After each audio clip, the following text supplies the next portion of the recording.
یہ سامنے جو آپ کو نظر آ رہے ہیں یہ اوتاد ہے، چاروں سمتوں کے اوتاد، ہر سمت کا ایک وتد ہے۔ اللہ کے امر سے انہیں نظام عالم کے بہت سے امور کو چلانے کی اجازت ہے۔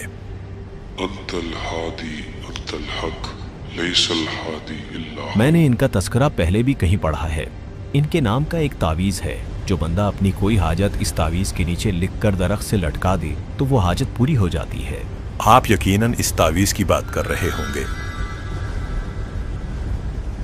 جی بالکل۔ یہ سامنے کیا ہے؟ آئیں میں آپ کو بتاتا ہوں۔ یہ جو سامنے آپ کو نظر آ رہے ہیں یہ وہ ہستیاں ہیں جن کے ذمے ان چیزوں کا فیصلہ کرنا ہے کہ کس کو کتنا رزق ملنا ہے، کس کو اولاد ملنی ہے یا کس کی زندگی میں خوشحالی آنی ہے۔ جیسا یہ کسی کے لیے لکھ دیتے ہیں اللہ کے امر سے ویسا ہو جاتا ہے۔ اس سارے تکوینی نظام میں 40 ہستیاں یا ابدال موجود ہوتے ہیں۔ بہت سے وظائف کی تعداد 40 انہی کی نسبت سے رکھی گئی ہے۔ میں نے ایک بار ایک محفل میں انوکھا منظر دیکھا۔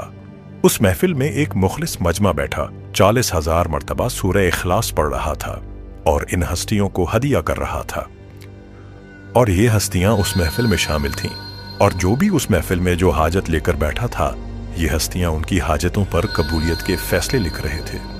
سورہ اخلاص کا 40,000 کا عمل بھی انہی کی نسبت سے 40,000 مرتبہ پڑھا جاتا ہے۔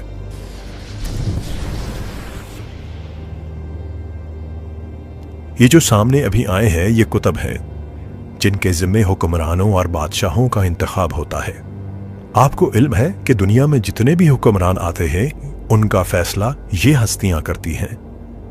جتنے سال جس حکمران نے حکومت کرنا ہے وہ یہی سے فیصلہ ہوتا ہے۔ جس حکمران کے لیے یہ ہستیاں جتنا سال طے کرتی ہیں اس سے پہلے دنیا کی کوئی طاقت نہیں ہٹا سکتی، اور جب یہ کسی کو ہٹانے کا فیصلہ کر لیتے ہیں تو کوئی طاقت اس کی حکمرانی برقرار نہیں رکھ سکتی، اور یہ سب ذمہ داریاں انہیں اللہ ہی کے امر سے ملی ہیں۔ ان کا کوئی عمل اللہ تعالیٰ کی منشا کے خلاف نہیں ہوتا اور نہ ہو سکتا ہے۔ اللہ اکبر۔ آپ نے فرمایا کہ ان کا انتخاب ہر دور کے نیک انسانوں یا جنات میں سے کیا جاتا ہے۔ ان کے انتقال کے وقت کیا معاملہ ہوتا ہے؟ اس کے پیچھے بھی ایک انوکھا نظام ہے۔ اس میں اعظم کی برکت سے کئی صدیاں پہلے میری ایک انسان سے دوستی ہوئی۔ وہ کوئی عام انسان نہیں تھے بلکہ تکوینی نظام میں مکہ کے امیر تھے۔ بابا مجھے بتائیں ابھی اگلا بادشاہ کون ہوگا؟ ایک تو تم سوال بہت کرتے ہو۔ بتائیں نا بابا، چلو میں آپ کو 40 مرتبہ سورہ بقرہ ہدیہ کرتا ہوں۔ یہ تمہاری